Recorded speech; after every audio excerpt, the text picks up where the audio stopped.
কি আমল করলে ভাগ্য পরিবর্তন হয়?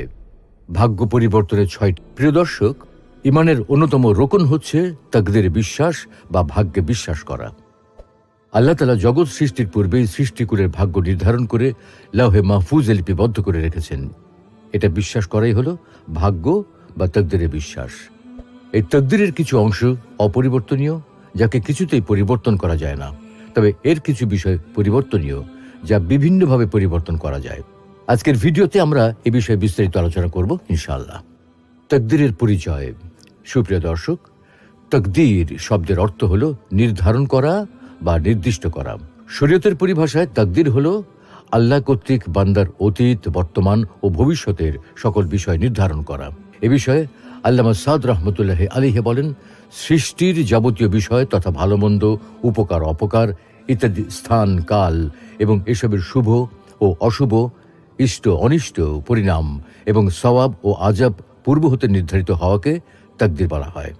মূলত তাকদীর বলতে জগতের যাবতীয় বস্তু তথা মানুষ ও জিন সহ যত সৃষ্টি রয়েছে সবকিছুর উৎপত্তি ও বিনাশ, ভালো ও মন্দ, উপকার ও অপকার ইত্যাদি কখন কোথায় ঘটবে এবং এর পরিণাম কি হবে, এই সকল বিষয় মাখলুক সৃষ্টির পূর্বেই আল্লাহ তাআলা নির্ধারণ করে রেখেছেন। জগতে যা কিছু ঘটছে এবং ঘটবে সবই তাকদীরে লিপিবদ্ধ আছে, এর বাইরে কিছুই নেই। সাহাবীগণ এভাবেই তাকদীরের পরিচয় তুলে ধরেছেন। প্রখ্যাত তাবেঈ তাউস রহমতুল্লাহি আলাইহি বলেন, আমি বহু সাহাবীর সাক্ষাৎ পেয়েছি। তারা বলতেন, প্রত্যেক জিনিসই তাকদীর অনুসারে সংঘটিত হয়। রাসূলুল্লাহ সাল্লাল্লাহু আলাইহি ওয়াসাল্লাম বলেন, প্রত্যেক জিনিসই তাকদীর অনুসারে সংঘটিত হয়ে থাকে, এমনকি অক্ষমতা ও বুদ্ধিমত্তা পর্যন্ত তাকদীর অনুসারে নির্ধারিত হয়। আল্লাহ তাআলা পবিত্র কোরআনে বলছেন, ما أصاب من مصيبة في الأرض ولا في أنفسكم إلا في كتاب من قبل أن نبرأها إن ذلك على الله يسير। পৃথিবীতে এবং ব্যক্তিগতভাবে তোমাদের উপর যে বিপদ আপদ আসে তা জগৎ সৃষ্টির পূর্বেই কিতাবে লিপিবদ্ধ আছে। নিশ্চয়ই এটা আল্লাহর জন্য সহজ। ভাগ্য পরিবর্তনের রহস্য। আসলে তাকদীর মানে মুকাদ্দার বা নির্ধারিত হওয়া অথবা ভাগ করে দেওয়া। কখনো কখনো শব্দটি সিদ্ধান্ত অর্থেও ব্যবহৃত হয়। প্রতিটি ব্যক্তি বা বস্তুতে সৃষ্টিগতভাবে আল্লাহ কর্তৃক নির্ধারিত কিছু গুণ, ক্ষমতা ও সম্ভাবনা বিদ্যমান থাকে।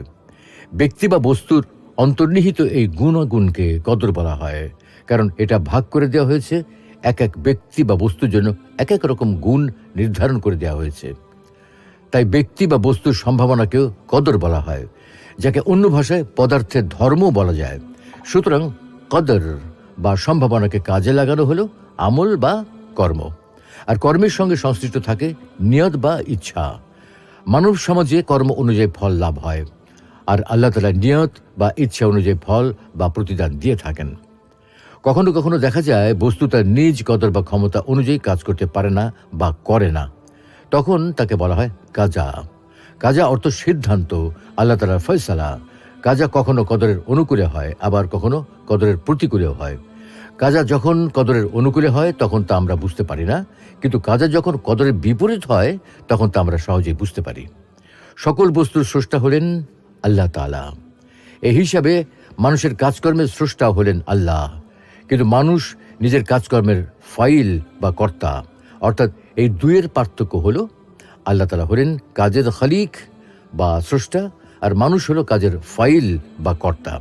সুতরাং একদিকে মানুষ যেমন মুখতারে কুল বা সম্পূর্ণ স্বাধীনও নয়, অন্যদিকে মানুষ তেমনি মজবুরে মাহাজ বা সম্পূর্ণ অক্ষম নয়।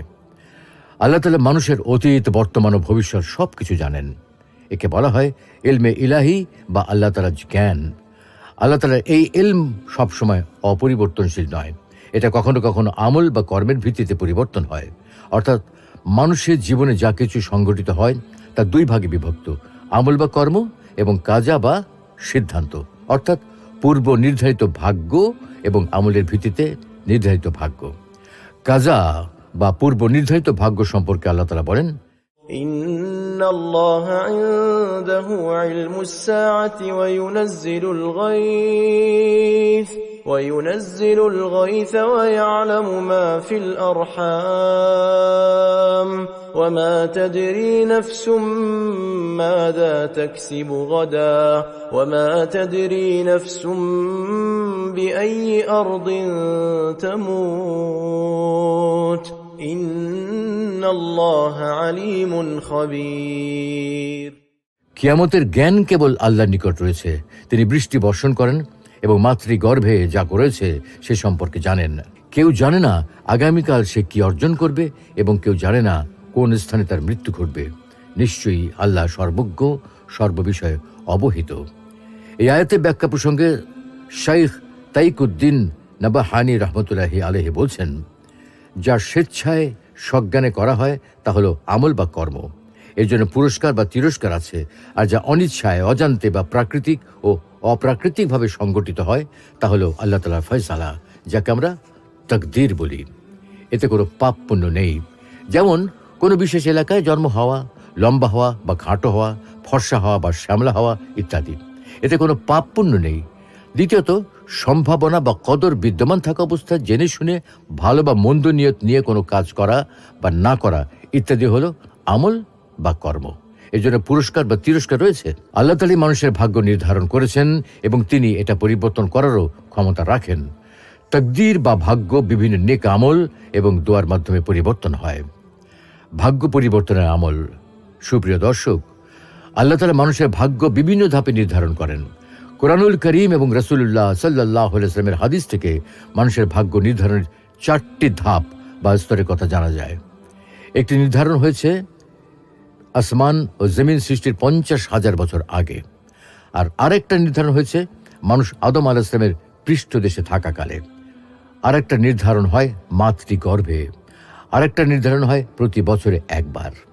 অনেকেই মনে করেন প্রতি বছর একবার যে ভাগ্য নির্ধারণ হয় তা শবে বরাতে হয়ে থাকে। এই মতের পক্ষে কারো কারো ঝোঁক রয়েছে, তবে এই মতটি প্রমাণ সমৃদ্ধ নয়। বিশুদ্ধ মতানুসারে ভাগ্য নির্ধারণ লাইলাতুল কদরে হয়ে থাকে। এই মতটি কোরআন সমর্থিত মতামত। যেমন এই প্রসঙ্গে আল্লাহ তাআলা বলেন, ইন্না আনজালনাহু ফি লাইলাতিন মুবারাকাহ ইন্না কুন্না মুনযিরিন ফিহা ইউফরাকু কুল্লু আমরিন হাকীম। আমি এই কোরআন নাজিল করেছি এক বরকতময় রাতে, আর আমি মানুষকে সতর্ক করেছিলাম। এই রাতে প্রতিটি প্রজ্ঞাপূর্ণ বিষয় নির্ধারণ করা হয়। এই আয়াত থেকে প্রতীয়মান হয় ভাগ্য নির্ধারণ সেই রাতে হয় যে রাতে কোরআন নাজিল হয়েছে, আর কোরআন নাজিল হয়েছে লাইলাতুল কদরে। সুতরাং বোঝা গেল ভাগ্য নির্ধারণ লাইলাতুল কদরে হয়ে থাকে।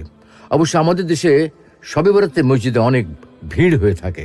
এর অন্যতম একটা কারণ হলো মানুষ মনে করে এটা ভাগ্য রজনী বা ভাগ্য নির্ধারণের রাত। এ রাতে ইবাদত বন্দেগী ও দোয়া করলে ভাগ্য সুপ্রসন্ন হবে এবং সারা বছর ভালো থাকা যাবে। কিন্তু আমাদের দেশের মানুষ ভাগ্য পরিবর্তন করার জন্য বা ভাগ্য সুপ্রসন্ন হওয়ার জন্য যে প্রক্রিয়া অবলম্বন করে তা যথাযথ নয়, কোরআন সুন্নাহ সম্মত নয়। তাই আজকে আমরা কোরআন সুন্নাহর আলোকে ভাগ্য পরিবর্তনের কিছু আমল উল্লেখ করছি, যেগুলো ভাগ্য পরিবর্তন বা সুপ্রসন্ন করার ক্ষেত্রে ভূমিকা রাখতে পারে। সারা বছর ঈমান ও তাকওয়ার চর্চা করা, অর্থাৎ সারা বছর নিজের ঈমানের পরিচর্যা করা এবং আল্লাহর যাবতীয় আদেশ নিষেধ মেনে চলা। আল্লাহর নিকট সম্পূর্ণরূপে নিজেকে সমর্পণ করা। আল্লাহর আদেশ নিষেধকেই চূড়ান্ত আদেশরূপে মেনে নেওয়া। যদি কেউ এটা করেন তবে অবশ্যই আল্লাহ তার ভাগ্য পরিবর্তন করে দেবেন, তার ভাগ্য সুপ্রসন্ন করে দেবেন। এতে বোঝা যায় ঈমান এবং তাকওয়ার মাধ্যমে ভাগ্য পরিবর্তন হয় এবং ঈমান ও তাকওয়ার অভাবে আল্লাহর আযাব নেমে আসে। বেশি বেশি ইস্তেগফার করা, বিশেষত যখন কোনো বিপদ আসে কিংবা কোনো সংকট তৈরি হয় অথবা আল্লাহর কাছ থেকে কোনো চাওয়া পূরণ করানোর বিষয় আসে, তখন আল্লাহর কাছে ইস্তেগফার করা। রিজা বিল কাজা বা আল্লাহর ফয়সালায় সন্তুষ্ট থাকা, অর্থাৎ আল্লাহ যখন যে অবস্থা রাখেন এবং যা কিছু দান করেন তাতেই সন্তুষ্ট থাকা।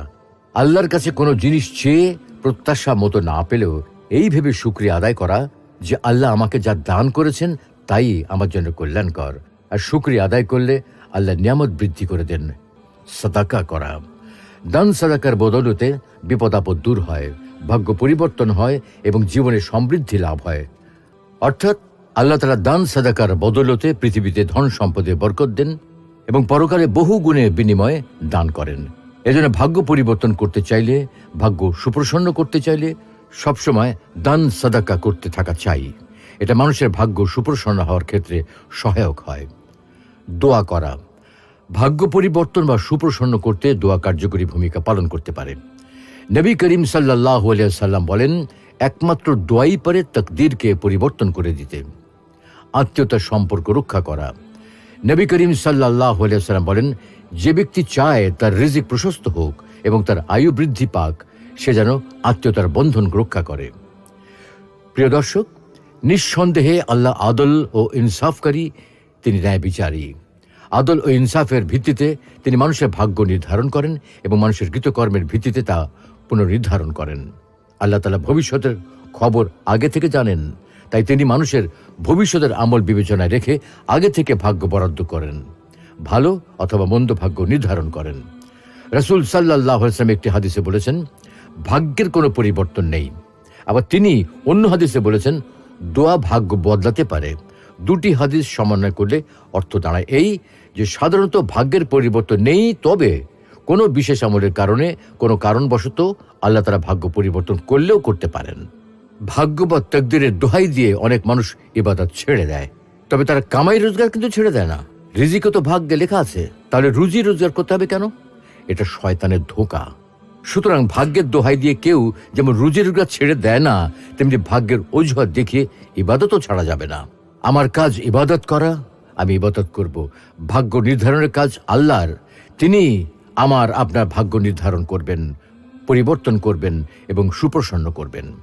অতএব জীবিকা উপার্জনের স্বাভাবিক পদ্ধতি অবলম্বন করা, আয় উপার্জনের যথাযথ চেষ্টা অব্যাহত রাখা এবং পার্থিব জগতে ভালো থাকার সম্ভাব্য উপায় উপকরণ অবলম্বন করার পাশাপাশি কেউ যদি ভাগ্য পরিবর্তনের জন্য কোরআন সুন্নাহে যে সকল আমল করার কথা রয়েছে তা যথাযথভাবে পালন করেন, তবে দৃঢ়ভাবে আশা করা যায় আল্লাহ তাআলা তার ভাগ্য পরিবর্তন করবেন, ভাগ্য সুপ্রসন্ন করবেন।